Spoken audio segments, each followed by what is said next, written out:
please welcome Paul Barney with Communities Right to Know. And Communities Right to Know, Paul.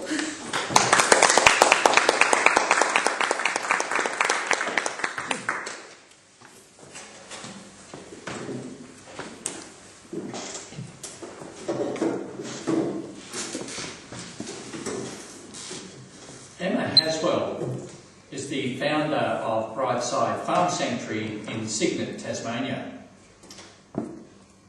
On a Saturday night in early 2009, Emma and her friend Diana Simpson broke the law. What they did was, with a video camera, enter the premises of Oliver's Piggery in Winnerlee, Tasmania, uninvited. Emma and Diana had suspected some poor treatment of animals at that establishment. What they found shocked them profoundly. Some sows, adult female pigs in that piggery, were so emaciated that they were unable to stand. 2 of those sows had festering ulcers on their back that were up to 12 centimetres in diameter. The snout of one of those pigs was caught under an iron bar so that she was unable to move and unable to access food or water. One of her wounds was fly-blown with adult and juvenile maggots. The conditions were horrific. The next morning, Emma rang the local RSPCA. In fact, she rang the head of RSPCA in Tasmania. He refused to become involved. So Emma contacted the police. They saw the video. Did they convict Emma with trespass? No, they asked her to assist them in pursuing the matter. The police laid charges against the owner of the establishment and the company, and the courts eventually imposed fines. So, was Oliver's Piggery a rogue operator? Well, it seems not. Because at that time, Gary Oliver, the manager, was appearing in brochures for Woolworth supermarkets as one of their fresh food people. Also, the establishment had recently been recommended for re-accreditation through an industry quality assurance audit.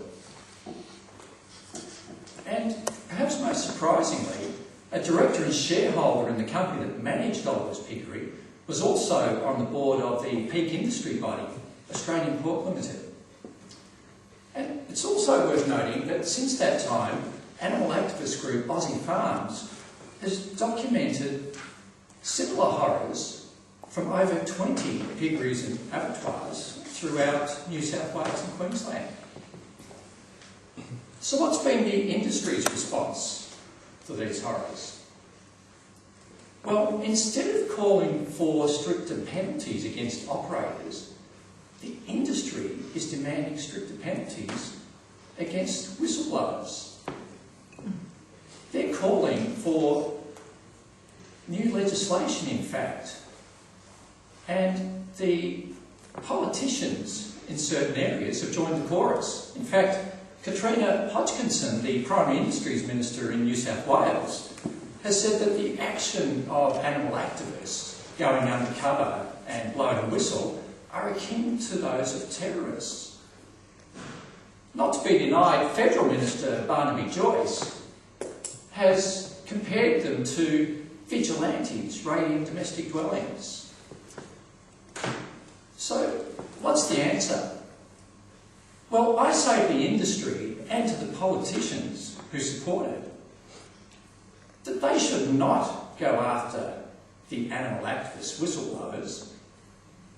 They should demand that operators clean up their act and tell the community what happens behind closed doors. I'm Paul Marnie, and you can read more at terrastendo.net.